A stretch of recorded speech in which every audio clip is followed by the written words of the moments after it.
All right, all right, all right. Hello, everybody. Welcome to Clumsy Clairvoyance, the chill stream, okay? This is not the reading stream. So, if you caught me after hours, as like in right now, I apologize. This is not the reading stream. I cut the reading stream short so I could have some fun with all of you. So, having said that, hopefully everyone is in here. It looks like a light crowd, which I don't mind, but good to see everybody. Um, so social outcast. So I know social outcasts like know this person. Like they've met me in real life. I've known them for years and years and years. So it's so good to hear them. I'm always good. Clumsy Mom taught me how to survive, right? But yeah, so social outcast like knows me as a person. Where you guys just know, the clumsiness. But it's so good to hear from you. I'm like super glad you popped in. Mr. Malloy, what are you up to? Thank you. I'm sorry that your mod went wrong on you. I see she is a mod on another channel. It's fine, Mr. Malloy. I'm dead.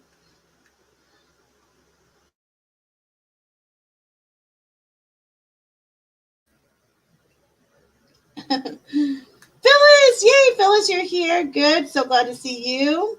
I've seen her clumsiness. Yes, he has firsthand, for sure. For sure. He can attest to the clumsy part. For sure. At least that. You took that very well, Cece. I take most things well, I'd say, I think. Not gonna mm. Okay, guys, so I'm surprised I'm still up, y'all. Phyllis is still up, you guys. This is at a party in itself. I'm so excited, Phyllis. Okay, so let me share some screens. So, actually, hold on. Let me do this real quick. Hold, please. Y'all just talk amongst each other for a moment, please.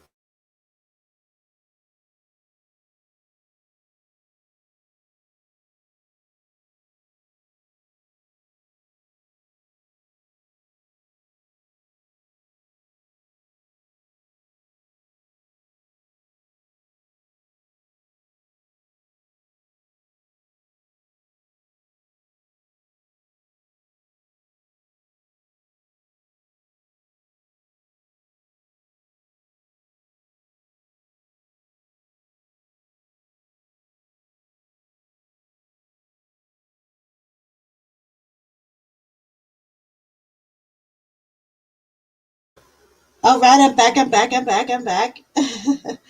I'm still here, just not much to say. That's okay. You've had a hard day. So, Edward, you were talking about you were watching the thing about the submarine today, right? It really is really sad. I gotta say, it's just sad. Like all around is sad.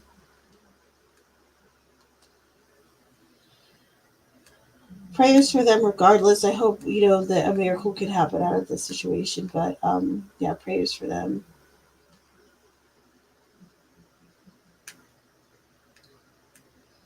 All right, about to be sharing screen.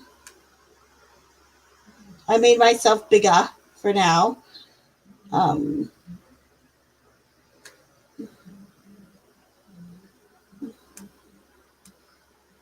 I feel like I was supposed to be an hour ago. Phyllis, I feel your pain. I'm still here with a lot to say. Okay. We know it. Clumsy, had to take care of the hubby. Okay, got you. Of course. Crystal Clear, good to see you. Elizabeth, so good to see you. I was just saying to everyone that so social outcasts, I've known social outcasts for years. They know me, they've met me in real life, like been around my family, everything. So they can attest I'm a real person. I'm not an AI, okay?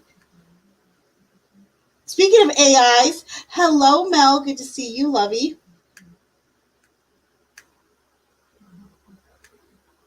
All of us are kind of night owls, lovey. We all are kind of night owls. Mel, so good to see you. I'm glad I don't need hubcap, CC. Misfit, yeah, you came. Good to see you. Everyone is up. Weird, not really. Is it really that weird? Yeah, it's not that weird. I think we all like totally put out the like signals to each other, right? Fellow boomer brat, that's right. Call me AI.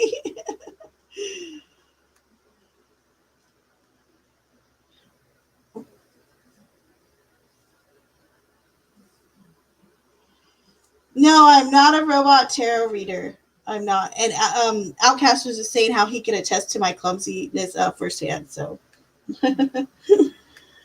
very good to see. I love everyone saying hello to each other. Okay, so let me know. I am bigger than the sharing the screen, but you guys can see that I am sharing a screen, right? It is on pause, but you guys. So this is a collection of horrible fates, number 23, you guys. Number 23. Can you guys believe it? If you've never been here for a scary, interesting, horrible fates, that's okay. You don't have to have seen all of them. It's not like a continuous show or anything like that. It's just like it's different ones every time. So either way, you're welcome. And come hang out with us. No, you are not. I feel like if I was, wouldn't you feel more disappointed with yourself? If you were an AI designed by the government, I'd be more disappointed with myself. AI's just taking it over. Wow, right? So for horrible fates, it's a collection of horrible fates. Warning, I may fall asleep. Okay, that's fine. You're forgiven ahead of time. But yes, so this is going to be the collection of horrible fates. The newest one, I think it's like collection 28 or 26. Whatever I said, 23, 20 something, okay? But y'all said you could see that me sharing the screen, right? So if everyone's ready to go, if everyone is in their proper places, give me a thumbs up and we will begin. Oh, I do want to see if you guys can hear it real quick, though, first. Hold on. Mr. Beloy, no one cares. We make decisions all day, every day over the course of our lives. Okay, so did everybody hear that? Just let me know. Yes, no, maybe so. Did you guys get volume? Hello, everyone. Love, peace, and chicken grease. That sounds yummy, actually. Did you bring me popcorn? I was asking who brought the popcorn. Yeah, it's crazy just the thought of it. What a proper place to be, right? What's a proper place to be? Oh, I don't know. Who knows? Here, I would say. No, not to be, but to be. Like a proper AI. Like I would think I would be a better AI if I was an AI. Like I'd be more robotic, like I am a robot type AI. No? Don't agree? Okay, we have thumbs up on volume. All right. I like when she pops her eyes out. I know you're not talking about me. I don't pop my eyes out. You're such a weirdie. Get it together, Mr. Malloy. Okay. So here we go. And put me down here.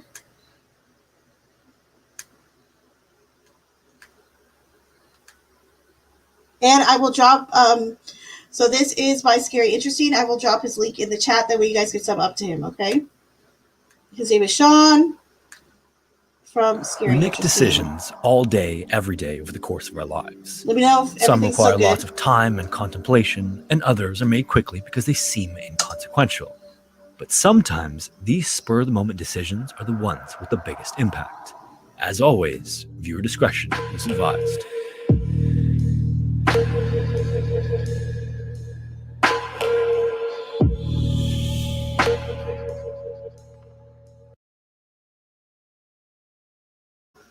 We all good? Yes, just give me a thumbs up.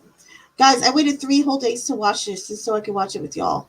I resisted that long. Okay, it's Horrible Face number 23. I'm glad I know now. In 2010, Sam was a popular 19-year-old rugby player with a bright future. He was known to be outgoing, and he and his friends were permanent fixtures on the North Sydney party scene. Sam could get a bit rowdy when he drank too much, but for the most part, he was just a normal guy who everyone liked being around. And although Sam was known to party hard on occasion, his mom was confident that he could take care of himself if push came to shove, so she didn't worry too much, even when he stayed out late. One evening, Sam and his friends were hanging out at an outdoor get-together and drinking some red wine and having a great time when one of his friends noticed a garden slug crawling across the grass. Right on cue, Sam's friends started joking around and daring each other to eat the slug, and Sam, being the character that he was, walked right over to it, picked up the slug, gave it a once-over, and then popped it into his mouth. Thankfully, by then, his taste buds had already been dulled by the red wine, so the slug went down without a fight. As soon as he'd swallowed it, his friends laughed and congratulated him, and the night continued on as if nothing out of the ordinary had happened. Unfortunately, this split-second decision would be a huge mistake. A few days later, Sam woke up one morning and was incredibly dizzy. This was quickly followed by him getting extremely nauseous and then experiencing intense pain in both his legs. Okay, this just started. I missed something. Like, what did he do that was such a mistake? Hold on, I have to rewind. Just like, there. Okay, don't yell at me.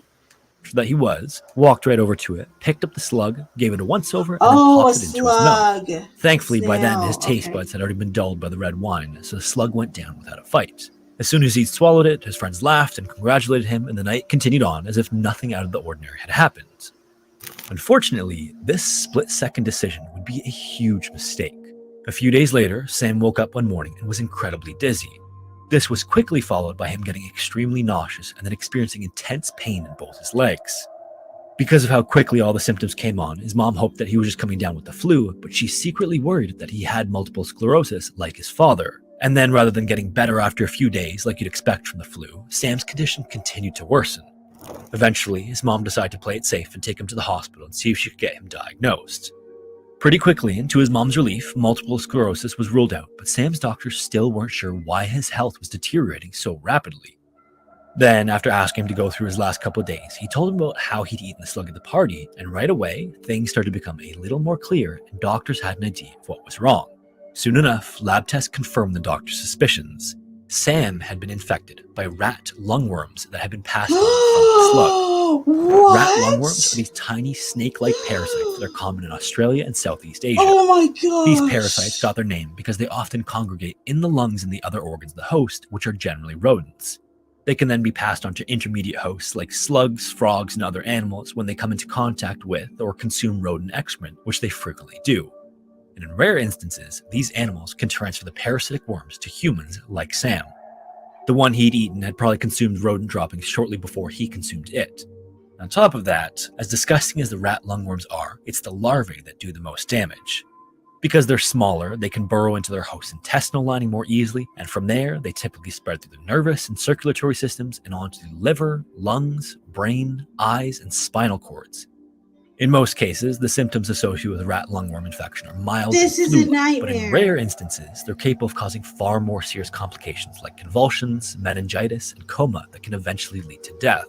And although this is such a nightmare. This poor dude. Rat lungworms? That is like gotta be on like my top 3 like worst creepiest things that could ever happen. That's horrible. Although most cases go undiagnosed, the parasites can be detected by analyzing cerebrospinal fluid through a spinal tap. Tragically though, even when they are detected, there aren't any specific treatments that have been proven to be particularly effective. Even worse, although the parasites don't reproduce in humans, they have a tendency to make their way into an area like the eyes and then live out their full lifespan, causing damage the entire time. In Sam's case, and like many others, he was completely resistant to treatment, and soon enough, he contracted severe meningitis and slipped into a coma. As the days turned to weeks and then to months, doctors weren't sure if Sam would ever wake up. And then a full year went by with no sign of Sam waking up until one day his eyes opened and he regained consciousness for the first time in over 400 days. During this time, Sam's friends and family had stopped regularly to see him, and everyone was ecstatic when he finally woke up, but this was quickly followed by the realization that Sam would never be the same as before. One friend recalled the first time he saw Sam struggle to smile, and another when Sam struggled to raise his arm to shake his hand. Almost every time his friends visited, they repeatedly apologized for their part in the dare, and no matter how hard they tried, sometimes they just couldn't hold back tears. Despite being out of a coma, Sam had become wheelchair-bound and bedridden and was unable to eat without a feeding tube. This poor guy. On top of needing to be kept alive by various medical devices, guy. he had frequent and violent seizures. Nonetheless, everybody held out hope that from over time, eating a with a little luck, slug? he may be able to walk again and possibly even regain some of his independence. But Sam's progress ultimately stalled, and round-the-clock hospital care was both required and costing the family a fortune. His mother and friends were able to raise funds that helped offset some of the mounting costs, but it was never enough. And around the same time, his mother battled back and forth with their insurance to get Sam's medical costs covered, but in the end, it didn't matter anyway. In November of 2018, Sam's 8-year battle ended when he was just 27 years old. His death was obviously devastating to his friends and family, and shortly before he died, he was able to tell. You guys, 8 years? Oh, I have chills all over. 8 years from eating a slug at a party? Oh, talk about bad luck. Poor Sam. Able to tell his mother one last time that he loved her before passing away. Looking back on the incident that caused the tragedy, Sam's mom chalked it up to a silly mistake made by his otherwise well-intentioned group of friends. Unfortunately, that split-second decision had horrible consequences that nobody could have foreseen. Adelier Antonio DiCarli was born on February. Okay, so that was story number 1. That was already like horrible, all types of horrible. Mr. Malaki said, I won't eat shells. And then Ashinator says, that's someone who enjoys escargot. So I've had escargot and I liked it. So now I'm extra creeped out. I'm sure they clean it though and everything. He messed himself up bad. I mean, 8 years. Ugh. I feel so bad for him and his mom. Just from just a little simple mistake. All right, made by his otherwise well-intentioned group of friends. Unfortunately, that split-second decision had horrible consequences that nobody could have foreseen. Adelier Antonio DiCarli was born on February 8, 1967 in Pelotas, Brazil. Not much is known about Adelier's childhood or family life, but after entering priesthood as an adult, he took an interest in tackling the countless injustices he saw around him nearly every day, many of which were perpetrated by the wealthy citizens and public officials against the most downtrodden and vulnerable members of society. And as a man of the church, Adelier couldn't just turn a blind eye to all this exploitation. Instead, he became an outspoken advocate for the voiceless and oppressed who were oftentimes part of his congregation.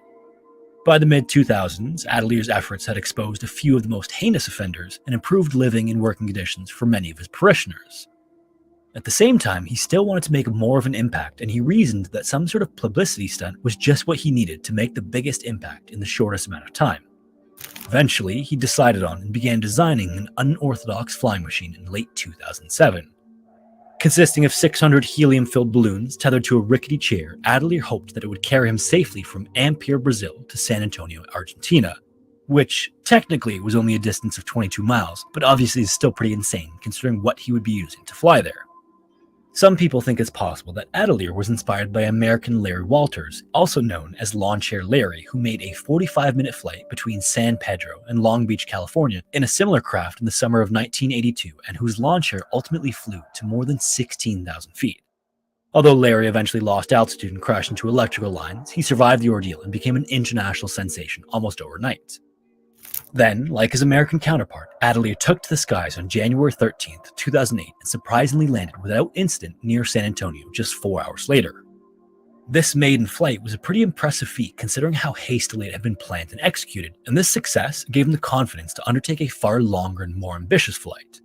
If Adelier succeeded, he'd not only set a new record for the longest balloon flight, but he'd also be able to use his newfound stardom to generate funds, which he planned on using to build a rest area for port truckers, which would double as a church.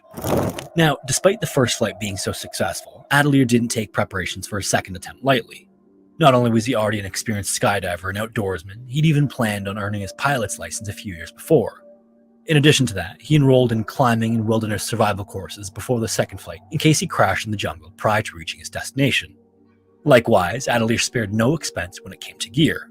Although he planned on being in the air for just a few days tops, his equipment included insulated waterproof coveralls, mobile and satellite phones, a personal flotation device, and enough food and drinking water for about 5 days. He also had a parachute in case his balloons burst or began leaking helium, and a GPS device which could pinpoint his location and keep those monitoring the situation on the ground aware of his progress. In addition to drumming up public support and making sure the event was covered by as many media outlets as possible, Adelier spent the last few days before the flight going over his route and putting the finishing touches on his new flying machine, which was made up of 1,000 multicolored helium-filled party balloons attached to a lightweight metal chair. If all went according to plan, his journey would take him from the port city of Paranagua inland to the town of Ampere near the Argentine border. Then, on the morning of April 20th, 2008, Adelier was finally ready to take flight. Surrounded by well-wishers and local authorities who'd been tasked with monitoring the stunt, he put on his crisp white flight suit, shiny red helmet, said goodbye, I'm just saying, and began ascending Larry into the sky. sounds cool. Though it's anyone's guess UP what the was going movie, through I his have no mind, clue. his confidence Oh, Up! likely grew as the Up first the few movie. hours passed It's a uneventfully Pixar and rose movie. to nearly 20,000 feet. With balloons in the He checked the in house with watchers flies on the into ground sky at with regular balloons. intervals, but then things took a turn on an early call when he asked for help figuring out where he was because Just he couldn't like in figure this out how to picture. operate his GPS unit. Another sign that things weren't going according to plan came when he asked a military observer to make sure search and rescue personnel knew where he was at all times. Before ending the call, he assured everybody that he was okay, apart from Yeah, so real quick, that's the thing too, like with these balloon things, it's like, just like Edward said, the wind can blow you anywhere. Literally, it can. And you think you could predict, like, the wind direction, but that could change, like, I would think, on a dime.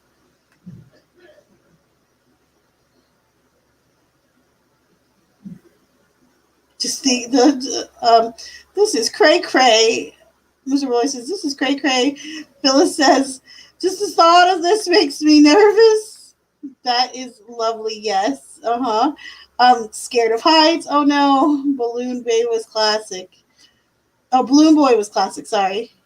I'm like, where's Balloon Bay? apart from being a bit rewind it colder just than a expected. smidge. Unfortunately, it was because he couldn't figure out how to operate his GPS unit. Another sign that things weren't going according to plan came when he asked a military observer to make sure search and rescue personnel knew where he was at all times. Before ending the call, he assured everybody that he was okay, apart from being a bit colder than expected. Unfortunately, though, by then, he must have known that the winds that were supposed to guide him westward across Brazil had actually pushed him to the east and out over the Atlantic Ocean.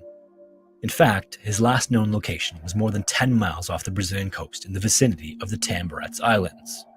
That was the last time anyone heard from Adelier.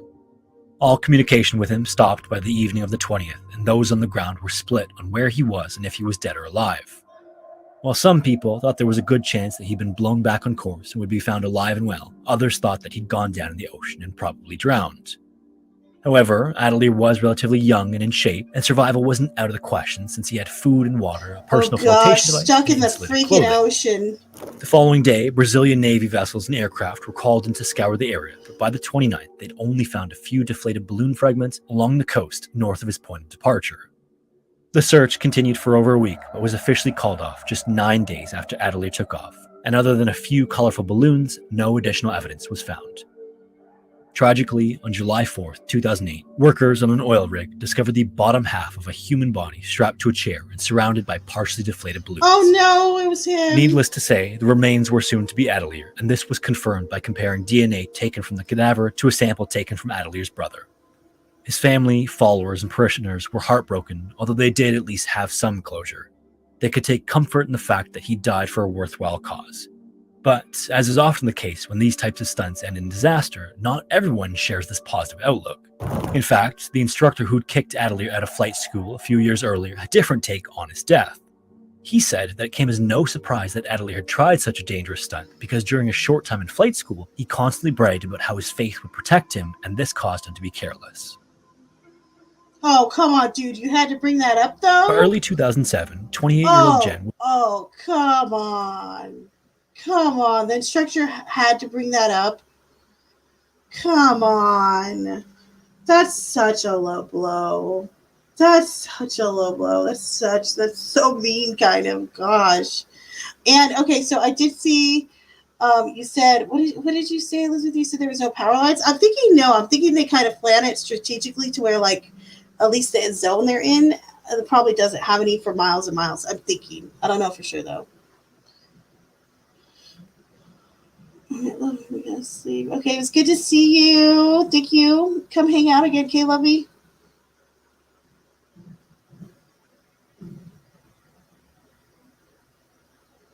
Yes, come hang out. Okay, gosh, I can't believe that guy said that though.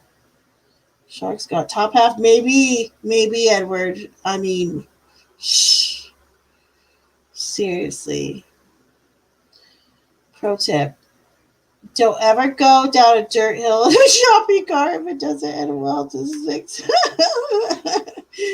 Oh, I love that pro tip. Thank you, Ash. Okay. Next Early one. a different take on his death. He said that it came as no surprise that Adelaide had tried such a dangerous stunt because during his short time in flight school, he constantly bragged about how his faith would protect him, and this caused him to be careless. By early 2007, 28-year-old Jen was already a married mother of 3. Her youngest daughter was just 11 years old, and the family lived a pleasant, middle-class existence in Rancho Cordova, California. Jen worked at a radiology clinic in Sacramento and was well liked by her coworkers and supervisors. And like thousands of Californians who lived and worked in and around the state's capital, she regularly listened to a popular radio show called The Morning Rave on her way to the clinic. Known locally as The End, the station was actually owned by a large media conglomerate headquartered more than 2,700 miles away in Philadelphia. Jen was usually just a casual listener, but that changed during the holiday season when the station began advertising for an upcoming contest it dubbed Hold Your Wii for a Wii. The rules were simple. Contestants would have 3 hours to consume as much water as they could, and whoever drank the most would win a Nintendo Wii video game console. But there was one big caveat. Trips to the Real quick, you guys. I have heard this story, not here, but I've heard it somewhere else. And this story, I was like totally like, really? This one was really like what I'm living. I was seriously like, really? Like, really? I couldn't wrap my head around it. And this one's pretty shitty, but it's so weird. Okay, so if it's the one I'm thinking of, I'll back up just a tiny bit. Sorry. Known locally as The End, the station was actually owned by a large media conglomerate headquartered more than 2,700 miles away in Philadelphia. Jen was usually just a casual listener, but that changed during Don't the give it away, holiday Liz, season or when the Edward. I station think began Edward's a advertising nurse. for an upcoming contest it dubbed Hold Your Wii for a Wii. The rules were simple. Contestants would have 3 hours to consume as much water as they could, and whoever drank the most would win a Nintendo Wii video game console. But there was one big caveat. Trips to the bathroom were strictly prohibited. In fact, urination meant instant disqualification. Contestants would just have to hold it as long as they could. So, on the morning of Friday, January 12, 2007, Jen and 17 other eager contestants arrived at the radio station, and after a brief explanation of the rules, they were taken to a room and seated at a large table. At the same time, the station's morning DJs were busy describing the scene for those who were listening at home, at work, and in their vehicles. The contest officially got underway when each contestant was given an 8-ounce or 240 milliliter bottle of water and told they had 2 minutes to drink it. In the beginning, 2 minutes was more than enough to drink that small amount of water, but soon enough, as they drank more and more water, these bottles became a struggle. The more they drank, the more bloated they felt, and the more painful the contest became, and the empty bottles piled up around them.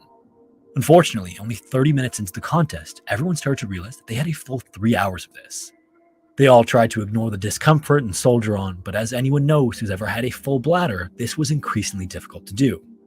At one point, Jen said out loud that it was beginning to hurt, and in response to her comment, the DJ joked that her distended stomach made her look pregnant.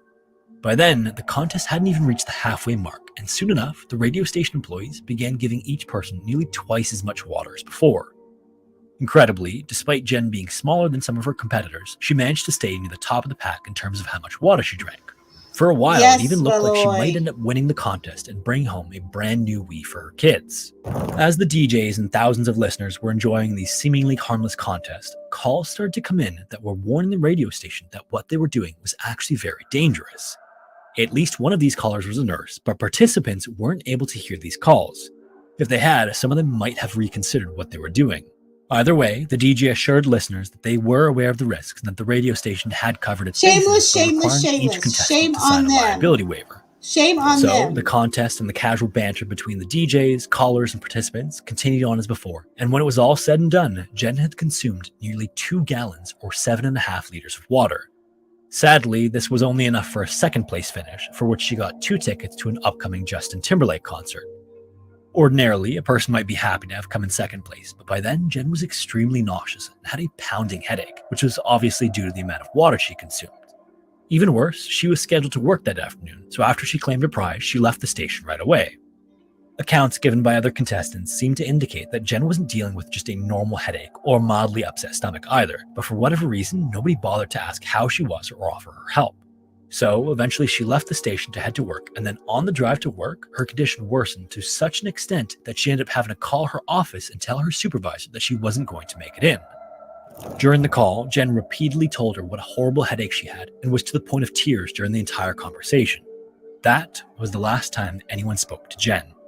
She would manage to make it home safely, but tragically, her mother discovered her lifeless body in the bathroom of her home 5 hours later. An autopsy later revealed that Jen had died of hyponatremia from acute water intoxication.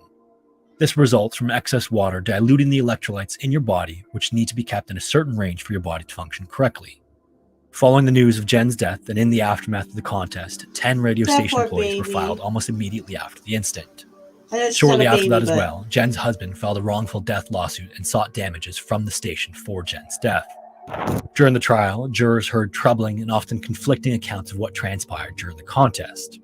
Her husband's attorney called in a kidney expert to inform jurors about the effects of acute water intoxication, and specifically how it could disrupt the body's delicate balance of electrolytes to such a degree that it could kill someone.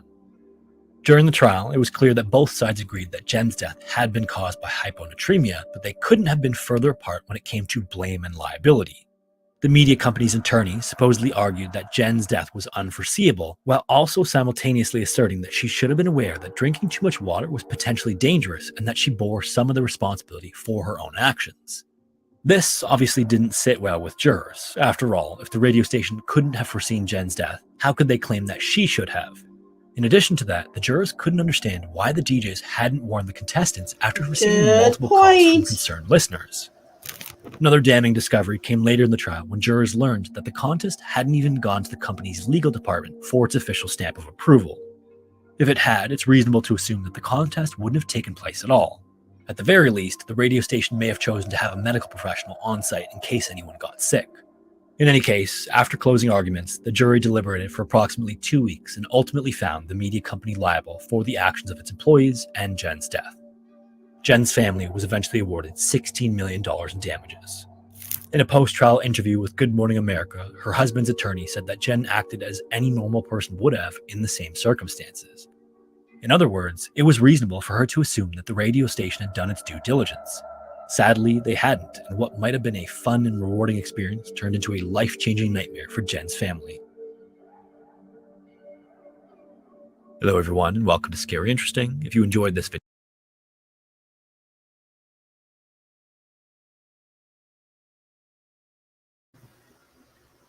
okay. That one was really sad. Like for real, for real. Let me see if I got one more for us to watch that. But I mean, that story is just awful. Awful, awful, awful. Okay, hold on. Let me pull the other one up.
Yes, Mr. Malloy, that happened in California.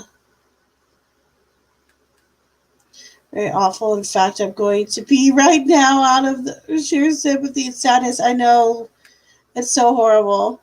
It happened in Sacramento. Oh, that was the radio station. Okay. Yeah, and then if you hear, they actually, Mr. Malloy, they have like audio clips and stuff from these like DJs and stuff that were there for the competition. They were horrible, like horrible. They're like, oh yeah, you think she's gonna die? They're like, that's just a myth. That's just a myth. You can't die from too much water. It was so horrible. Like it was just really bad, really bad. Okay, so we're gonna watch scare our Nick Crowley's latest video. I'll drop his in. I think near Sacramento is what Edward was saying. Let me know if you guys can hear.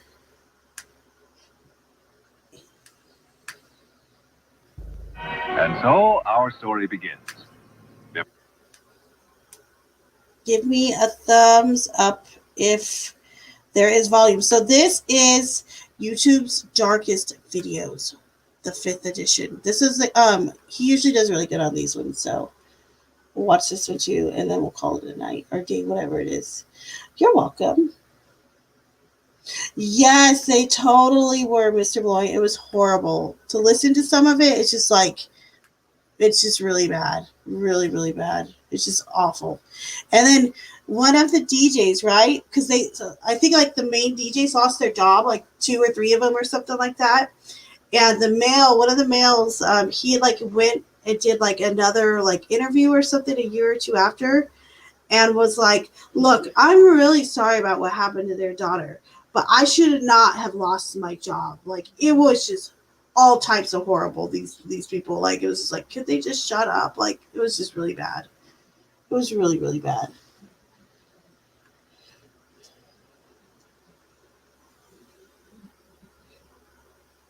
That was a while ago.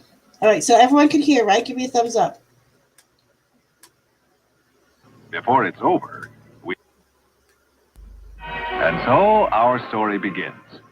Before it's over, we hope you will never forget it. It starts with a chance encounter. 3 hikers are backpacking their way through the densely wooded terrain of the Colorado. Everyone can hear okay? Give me a thumbs up if we're good to go. If we are G2G, good to go.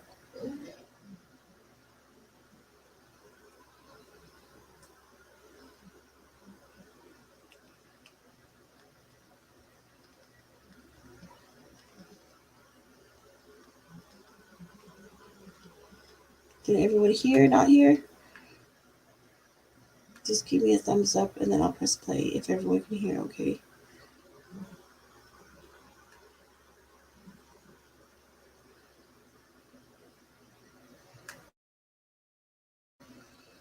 Edward said when the nurse phoned in from the ER telling them to stop it, he said, "No, the waiver's been signed."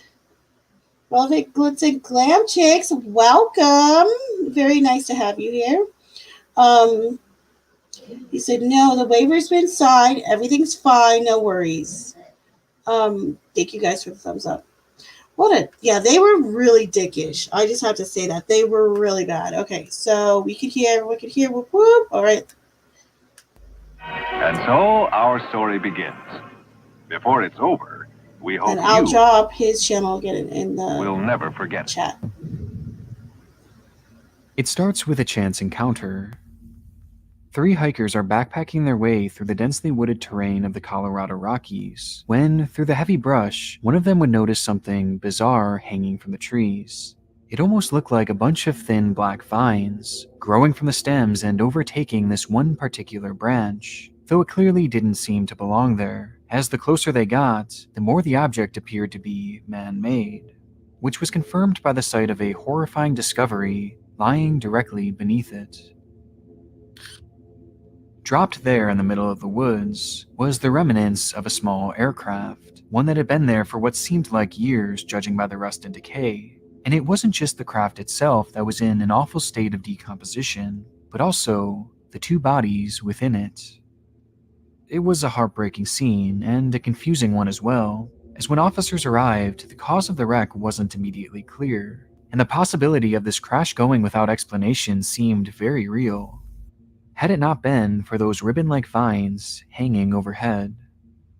In reality, those strange objects were actually the remnants of a VHS tape, with its case being cracked open and its contents scattered about the area. And inside the craft itself were pieces of a broken camera, introducing the possibility that the two men inside may have been filming at the time of impact. And so, despite that exposed footage being out there in the elements for an extended period of Oh, that's time, kinda it would be scary. painstakingly pieced together and resurrected, revealing the following footage.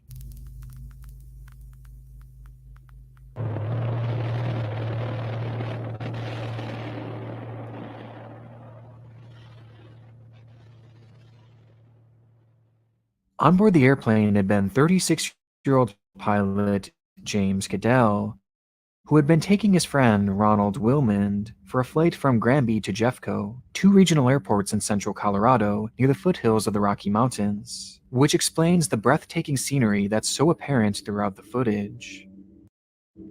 Throughout the 6-minute recording, we hear brief moments of monologue from James as Ronald sits behind him soaking in the view. Oh, look at that down there, Ronnie, on the left. Until this moment. The moment that, by many accounts from aviation experts, forever sealed the fate of the plane and its two occupants. This looks like such old All around them footage were too, tall huh? mountains, which, I despite think it looking says it's the beautiful, 80s or were soon 90s. going to become obstacles for the pilot, as due to something known as density altitude, the small aircraft would not have been able to climb to a higher altitude with enough time to avoid them.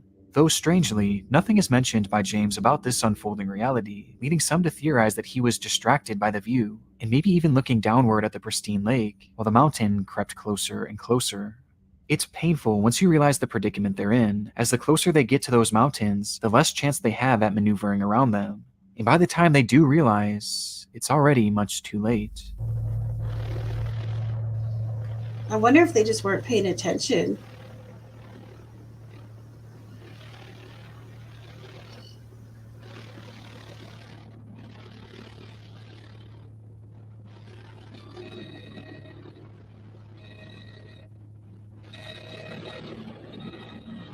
Damn, hang on, Ronnie!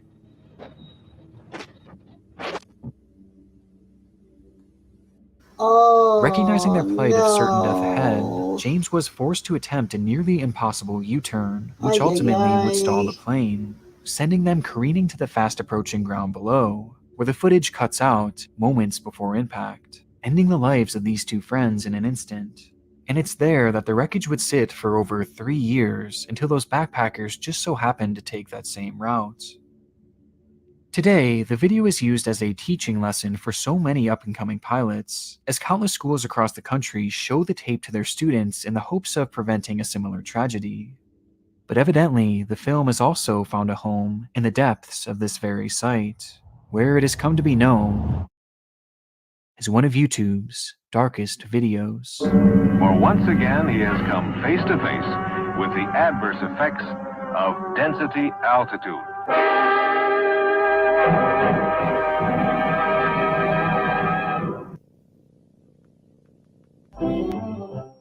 Here it is. Is this for me? It's all It's yours. Santa. Now, who Hello, is Santa. It was only the 22nd of December in the year 1990, but that didn't stop Jeez, Von Taylor 1990. from kicking off the holiday early, as he sat by the tree pulling out gift after gift and opening them in front of an old VHS camera. Behind that camera was Edward Deli, a longtime companion of Von, who I think I might know a little bit on this one. Maybe. Sorry, talking to myself. seemed adamant on filming his friend's reaction to the presents. Your light flashing on the room to that. I don't know. Find out. How am I supposed to find out? How long did it take them? Forever, right? Or no? I don't know. It took a while, right? Baseball card.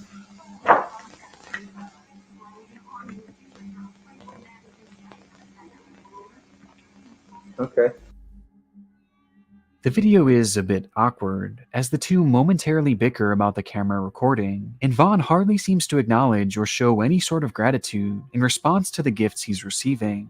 But it's seemingly nothing too out of the ordinary, and is probably reminiscent of so many other home videos out there of friends and family members timidly opening up their presents.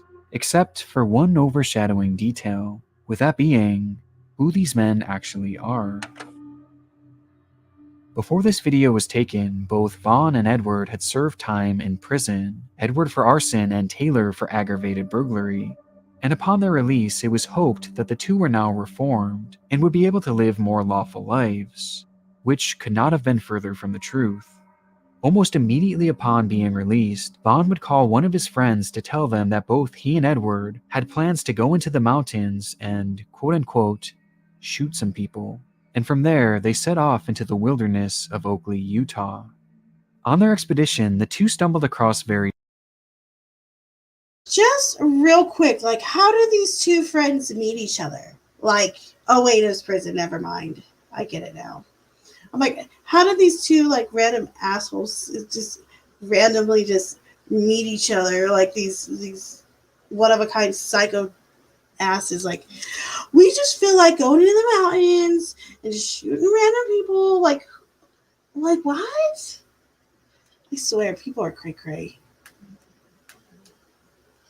Across various cabins where they would break in and either camp out for a while or just completely ransack the place, as in most cases the owners of these cabins were long gone for the winter due to the inclement weather of the area. Though this wasn't true for everyone, as during the same time, the Tita family, consisting of Father Rolf, his wife Kay, and their two children, Lene and Trish, along with their 76-year-old grandmother, Beth Potts, had been staying in their cabin to celebrate Christmas together. That's so And true, so on the morning of the Elizabeth. 22nd, the family would go into nearby Salt Lake Cray-cray, City Mr. to Cray-cray. finish off the last of their Christmas shopping, leaving the cabin unattended at the exact same time that Vaughn and Edward happened to be strolling through the area.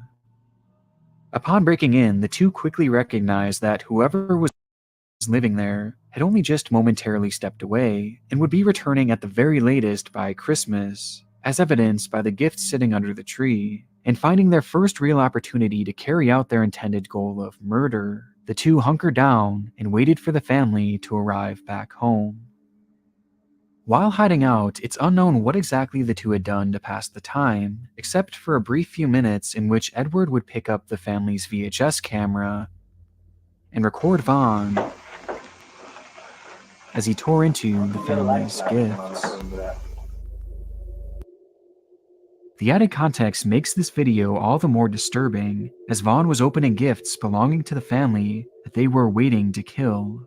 And it's made all the more chilling when you notice that Vaughn is carrying a gun, along with the moment that he says Lene Tita's name as he reads it on the gift wrapping.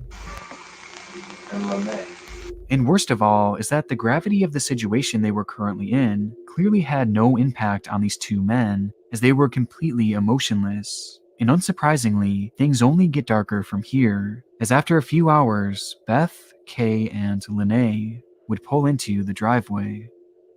Upon entering the house, the pair of men would immediately point their guns at the family and start making demands, to which Lene responded by praying to God that her and her family be spared, which was of no use, as Edward turned to her and claimed that her prayers wouldn't work, as he only worshipped the devil. And moments later, the two would grab her mother and grandmother and end their lives for no apparent reason. POS. This left only 20-year-old Lene, who tried desperately to convince the men to leave, knowing in the back of her mind that her father Rolf and sister Trish would be arriving soon. But it was to no avail, as her pleading was interrupted by the sound of another snowmobile pulling into the driveway. Upon exiting their vehicle, both Trish and Rolf would be held at gunpoint, with Rolf being told to strip his clothes and give up all his money. Again, pleas were made to just take anything and leave them alone, but the two men remained unfazed. They wanted to cause pain and anguish to anyone and everyone, and nothing. Just real quick, I mean, how scary does that have to be for, like, a family? It's just like regular stuff going on. You're at the cabin with your family. That's just so god-awful. Those people, poor people. It had to have been so scary.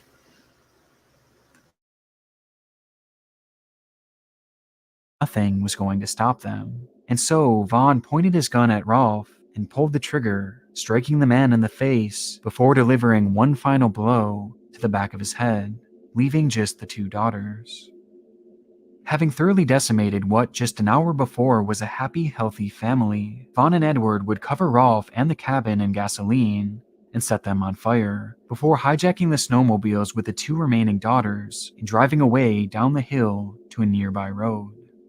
However, they weren't alone.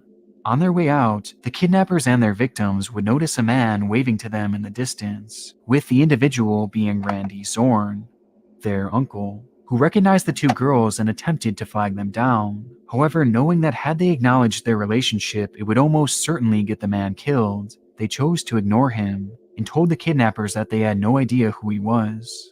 Sensing something was off, Randy would follow the group down the mountain where the men were now loading into the family's car. He waved to them once more, this time yelling at the group to stop and even running after them. But again, the girls pretended not to know them, sacrificing a chance at being saved in order to protect their uncle. Confused by this bizarre encounter and apparent urgency from the girls, Randy began to fear that something bad had happened at the family cabin, which was only confirmed when he heard another snowmobile tearing down the mountain. On it was a barely clothed Rolf, who, despite being shot in the head twice, set on fire, and his eyes being almost completely swollen shut, was somehow alive and had managed to get on a snowmobile to find help. And it was there that he told Randy, "I've been shot, my wife has been killed, and my daughters have been kidnapped." Something that most likely saved the lives of those two girls, as the police were contacted and were able to quickly track down the vehicle, where the kidnappers would accidentally run it right off the road, flipping it over multiple times before crashing into a ravine. Quite shockingly, no one would be badly injured in the wreck, and following a brief shootout, Vaughn and Edward gave in and were swiftly arrested, bringing this whole nightmare to an end. When the dust eventually settled, Edward would end up receiving life in prison, while Vaughn, the man shown here opening the family's gifts, was sentenced to death, with both men reportedly being visibly shocked at the sight of Rolf when he showed up to court to testify against them.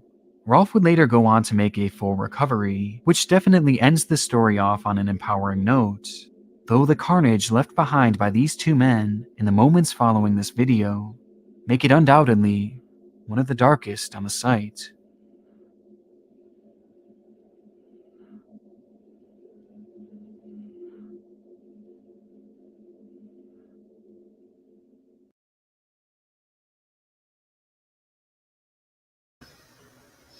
Okay, those girls were, I see like a whole bunch of comments. Those girls were really smart. And I still can't believe that guy, after everything that happened to him, he was still alive. That was the dad, right? What a trip.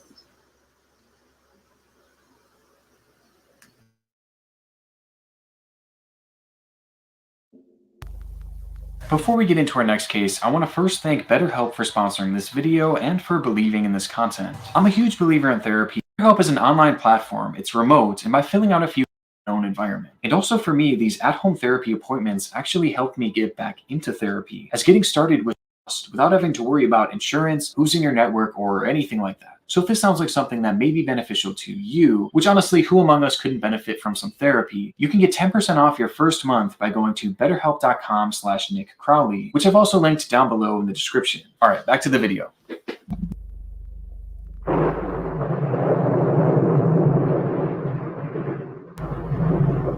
I gotta keep watching the southwest side. It's where most of them come from. You think it's likely? No, the odds are way against it, even in weather like this. But there's always a chance.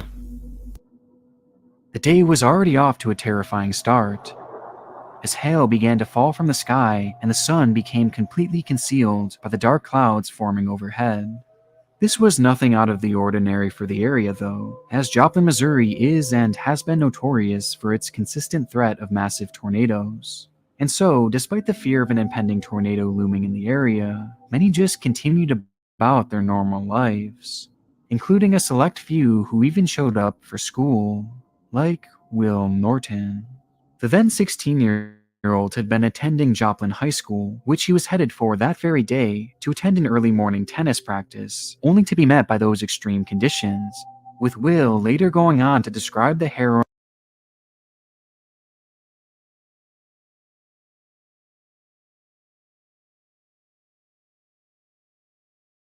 events of that day in a YouTube video titled, "I Nearly Died." So I get ready really fast and I rush to school out the door, and then I'm leaving for school and there is just tons of rain and the wind is so crazy. You just see water. It's like horizontal rain and all the cars are like veering. I was having trouble keeping my car on the road. I drive a Hummer. This should not be happening. Anyway, I made it safely home and I think I'm just gonna go take a nap for the rest of my life because I didn't die. He's like, I drive a Hummer. This shouldn't be happening. The video was posted to his YouTube channel called WillDeBeast88883333, where he had found genuine success in the early days of YouTube, becoming a pioneer on what was then a brand new space, long before YouTubers were ever actually a thing. But throughout his entire channel, this upload was by far the most chilling, not just due to the brush with death he experienced that day, but because of the events that would unfold just 2 years following its release. The date was May 2nd, 2011, but for students of Joplin High School, they simply referred to it as Graduation Day, the day in which Will and his classmates would walk the stage into the next chapter of their lives. It was an event that Will and his family watched excitedly from the crowd, before the moment was interrupted by the ringing of a tornado siren. These sirens lasted only around 30 seconds, leaving many unfazed as they were practically a daily routine in the area, given just how common severe weather was. And with no further alerts coming through their phones, aside from a standard warning letting them know that conditions were ripe for a tornado, things continued on as normal from there. With the rain now starting to fall, Will's sister Sarah, along with their mother and grandmother, chose to hop in the car and head home in order to get a head start on preparation for the night's graduation party, leaving Will and his father around 20 minutes behind, with Will driving the two home in his beloved Hummer, which he had mentioned often across his channel. And with that, the family was split up into two cars, one that at this point was almost home, and another that was just beginning their route. Which is when things began to get more worrisome. Suddenly, the rain fell even harder, and the winds began blowing horizontally, to the point that trees were starting to bend over and eventually break due to the strain. Recognizing the worsening conditions, Mark would call Sarah, who had just arrived at home, to ask her to open the garage for them so they can pull right in and avoid having to get out in this worsening weather. A request that couldn't be completed, as right after their phone call, the power would suddenly shut off, rendering the door impossible to open. And so, Sarah called back with the update to let the two know that they would likely have to park outside and make a run for it through the front door. Though by this point, the sound of wind was nearly deafening over the phone, and despite repeatedly asking, "Dad, where are you?" all she could hear was wind, until the sound was broken by her father yelling, "Will, pull over. There's the tornado. Pull over." From the KSN Storm Center, this is a severe weather alert. Good evening. We've got some information on this storm. They Let's go ahead seem and to go turn the first tornadoes alert out of for nowhere radar. too. Trade Like when they're weather spotters backtracking or when reporting they out all of a sightings sudden funnel there's clouds like going off in Joplin. Those are more than one, or they're flashes stronger that than we're what they seeing predict. on the ground. Have a Folks, tornado on the ground. This is a tornado. Yeah, this is a very dangerous situation. We cannot stress this enough. If you are in Joplin, please take cover. No, it is certainly going off. Caitlin, I'm just looking out the door right now. Please do not go outside.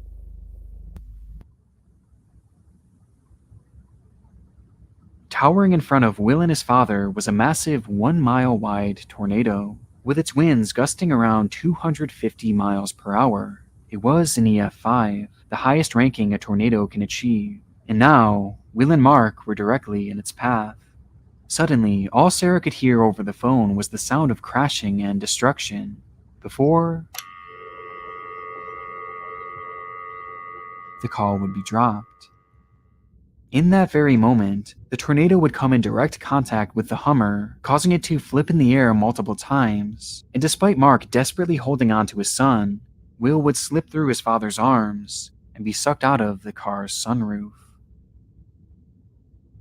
Somehow, Mark would manage to survive the direct hit of the tornado, but so many others were not as lucky, as the disaster would leave a staggering 158 people dead, including Will, who, despite being missing for days, would be found at the bottom of a nearby pond days later. The story alone is incredibly grim, but it's made all the more disturbing by the video posted 2 years before, which now features so many chilling moments of foreshadowing. I'd pull over into the big puddles and I was like, ah. Keep in mind, I drive a Hummer, so really I shouldn't have any reason to be scared.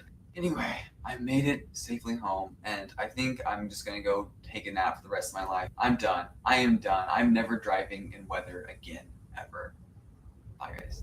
But although this certainly classifies as one of the darker videos on the site, the Norton family has turned this tragedy into something positive and celebrates his life as opposed to focusing on his tragic passing, with Sarah herself even bravely coming forward and releasing a video outlining her entire story of that day. He's in a good place. It's just hard on us who are left here. Oh, that's all of sad. it, but it's okay. He's just in the best place ever. So yeah, that's something to be happy about. He wouldn't want us to be sad. The time is getting closer and closer. The seconds are ticking. Excitement is building.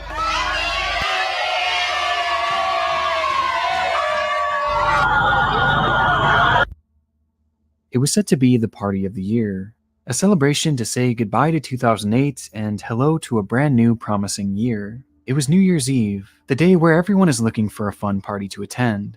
And in Bangkok, Thailand, the Santika Club was the place to be. The event was dubbed Goodbye Santika, hitting on the theme of leaving the past behind and starting fresh in this new year. Okay, let's all place our bets. How much you want to bet this is going to be a fire? I just have a feeling. It's going to... Okay, so how does the fire start, though? Let's all place our bets. I'm going to say, like, the guitar or some electrical. I guess electrical is kind of generic, though. Maybe the guitar or, like, the lighting. I don't know. But it's going to be some fire, for sure. Oh, no, it's not a Sesame Street Massacre. I sure hope not. And in preparation, promotional commercials would be shot and aired all throughout the region, building up even more hype for the much-anticipated event.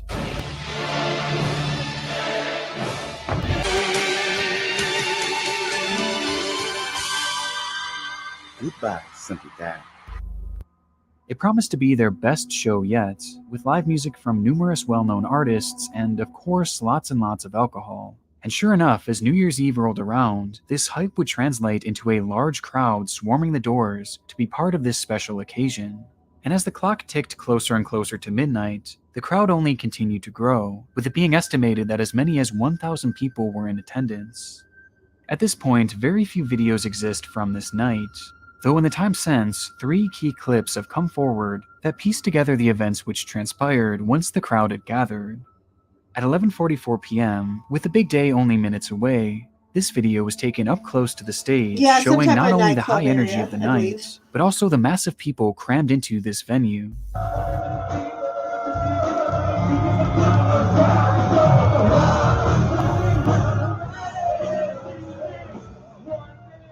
It truly was the place to be, the kind of party that so many would have loved to be part of. But this wasn't even the main event. Midnight was fast approaching, and the owner of the club had promised a spectacle that the city would never forget. And so an idea was hatched, to give patrons sparklers which would be lit and used during the countdown.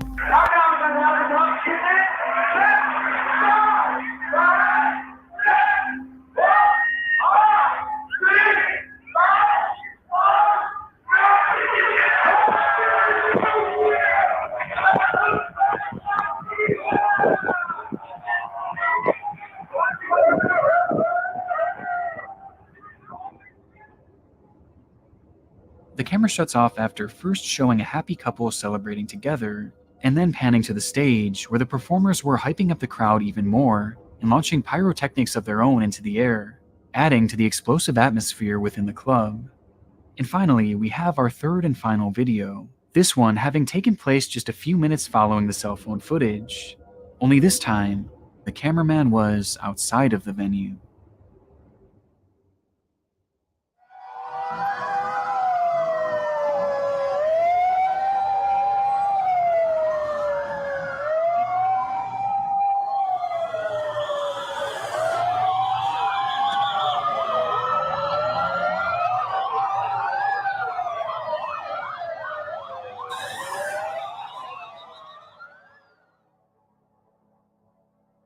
No one really knows how it started. Perhaps it was the fireworks launched indoors as part of the performance. Or maybe it was the countless sparklers handed out to a sea of drunken people. Or potentially it was a combination of both.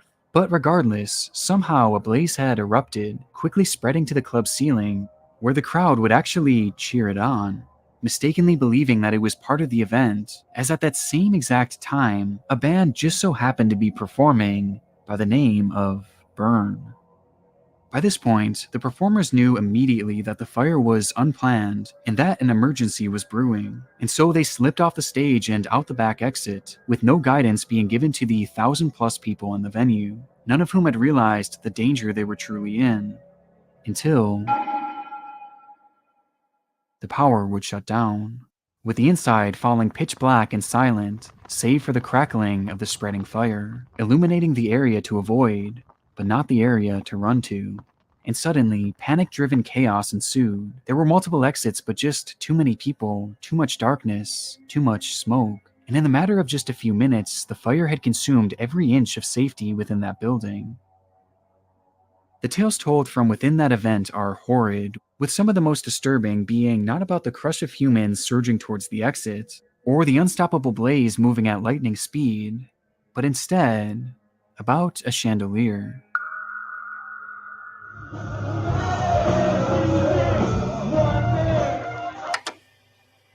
In the video preceding the disaster, we see briefly through the low-quality imagery a chandelier, the club's crown jewel, measuring in at a whopping 10 meters in diameter and weighing over a ton. And while the fire began to spread to the ceiling, it came in contact with the base of this massive artifact, causing it to heat up and eventually snap from its support, landing atop of the crowd below and taking the lives of multiple people.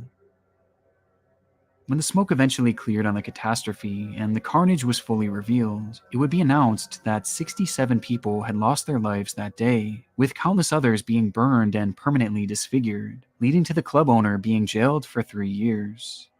Despite the true cause still being debated to this day, the video from directly beforehand shows just how lax the safety measures were, as even if they weren't the direct cause, giving sparklers to 1,000 drunken people indoors was just a disaster waiting to happen.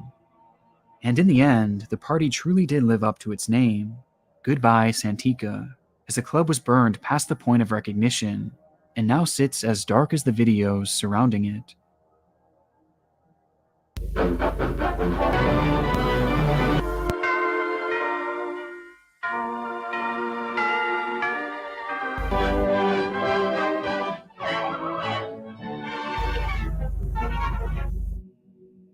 Our final video is probably one of the most unusual cases that I've come across in quite some time, with that being the story of Akmal Sheikh.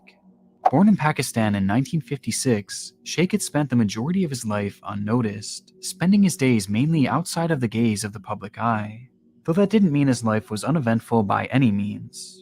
Over the years, Sheikh would move from country to country starting numerous new businesses, like in the 80s when he moved to the US to become a real estate agent, and then in the 90s when he moved to London to start a minicab business.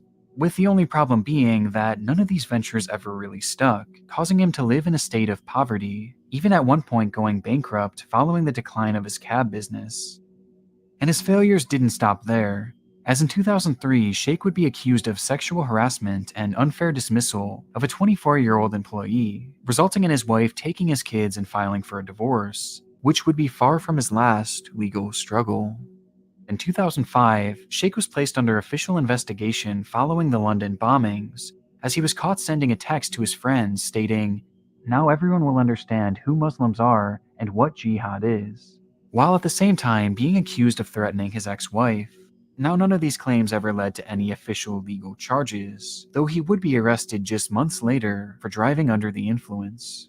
As you can see, Shake's life was a roller coaster, and at this point he was on his largest drop yet, disgraced and living off of handouts and eating out of soup kitchens nearly every night, until the year 2007, when his life would change forever. During a public demonstration that year, Shake would be introduced to a man named Gareth Saunders, a musician who had ties all throughout the music industry, including with numerous recording studios in the area. And it was during this chance meeting that Shake's life purpose would be discovered. At some point prior, Shake, a man with no musical experience whatsoever, had written a song called Come Little Rabbit, which he believed would propel him to worldwide stardom. But it went even deeper than that, as Shake was so sure that not only would this song break records and become a global phenomena, but also that it would bring the world together and usher in a new era of peace on Earth. In a sense, he believed that this song could truly save the world. And with this in mind, he began to beg his new acquaintance to help him record the song in a studio, a request that Gareth eventually seemed to accept, as that very same year, Come Little Rabbit would be recorded and released to the public.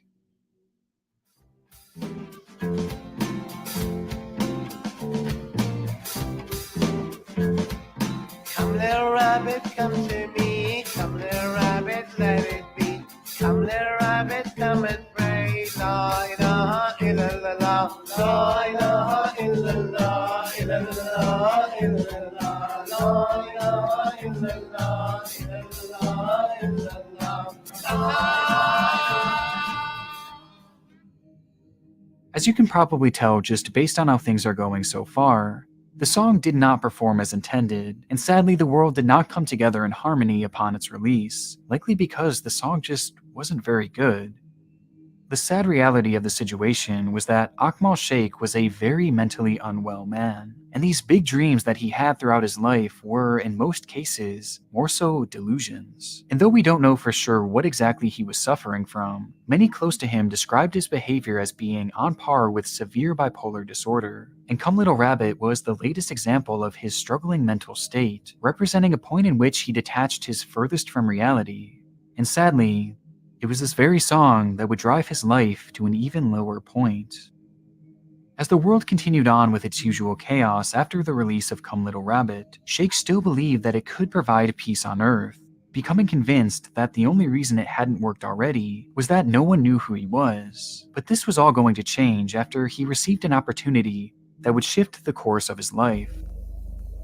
Around the same time, Shake was introduced to a man named Okol, who had just the opportunity waiting for him.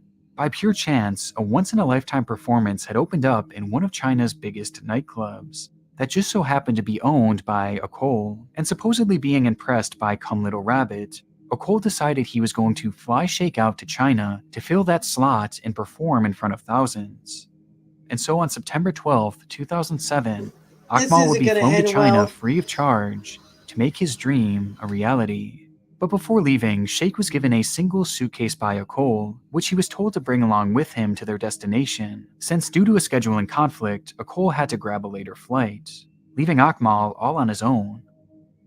By all accounts, the flight there went smoothly, though trouble quickly arose when the plane touched down at Urumqi Airport in China, as there was one major issue.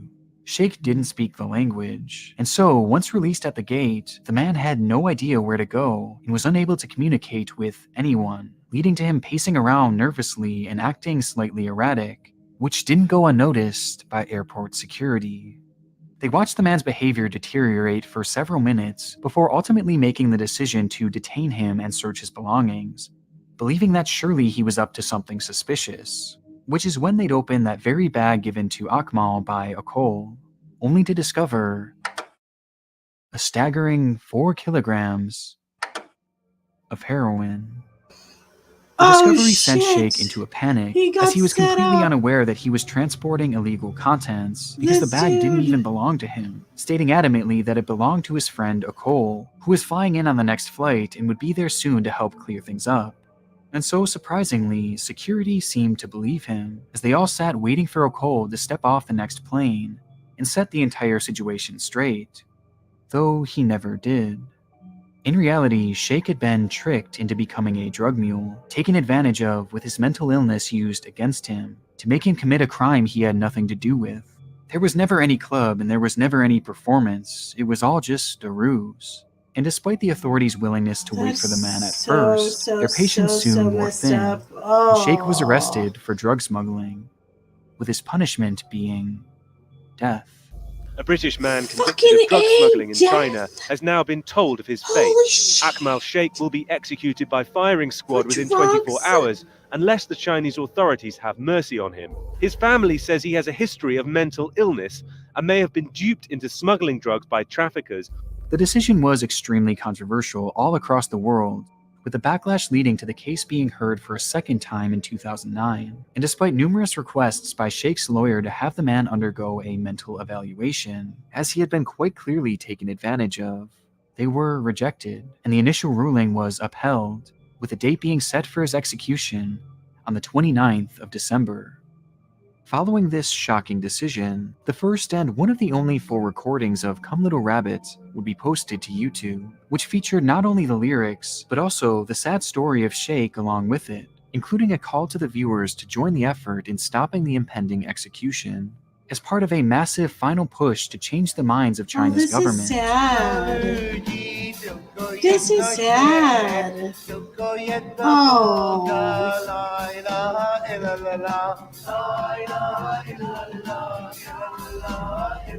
Come little rabbit, come to me. Come little rabbit, let it be. Come little rabbit, let us pray. La ilaha illallah. But it was no use, and on the morning of December 29th, Akmal Sheikh would receive a lethal injection, with China supposedly walking back their plans to execute him via firing squad. Though either way, the man was dead, and his body would never be returned. What? You couldn't Today, even give the his video of body Akmal's back? song and the pleas to save his life Oh, remain as a come forgotten relic on. here on YouTube, That's encapsulating horrible. the story of a man whose desire to bring the world together in song was cruelly taken advantage of. It's not a And though popular it was peace song, that he was so Simone, at desperately all. seeking, the song would only lead to his ultimate demise. Gosh, this is horrible. This dude. Come little rabbit, let it be. Come little rabbit, come and pray. La ilaha illallah. La ilaha illallah.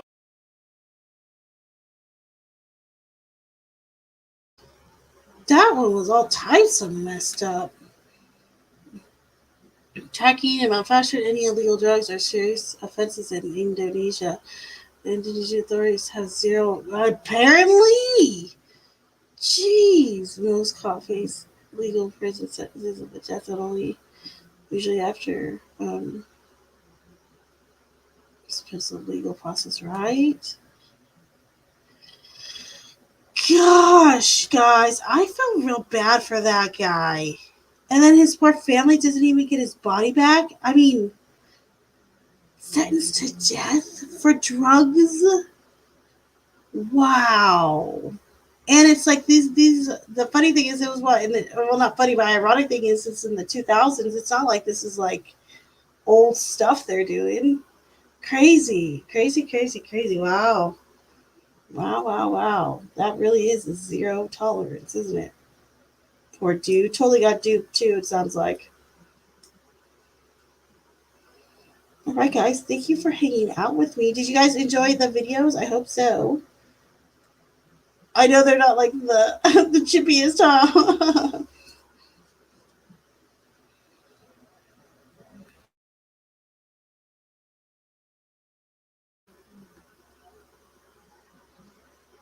I know, it's crazy, right? All right, guys. So, okay, Brazy, you just woke up. You are so fired. I'm so ending the live right now. I can't believe you just woke up. You're a silly Billy. You just woke up. You're gonna have to catch replay. We just watched the new Nick Crowley, and then we also watched the new what's it called? Horrible Fates. That was really good. Right, good point. That was a crazy story. Completely. All right, guys. So I will be back later on tonight So I will see everybody then. I'll be in Discord if anyone is chilling. I will see who's around. I got to check my email and some other things, but I will see y'all later.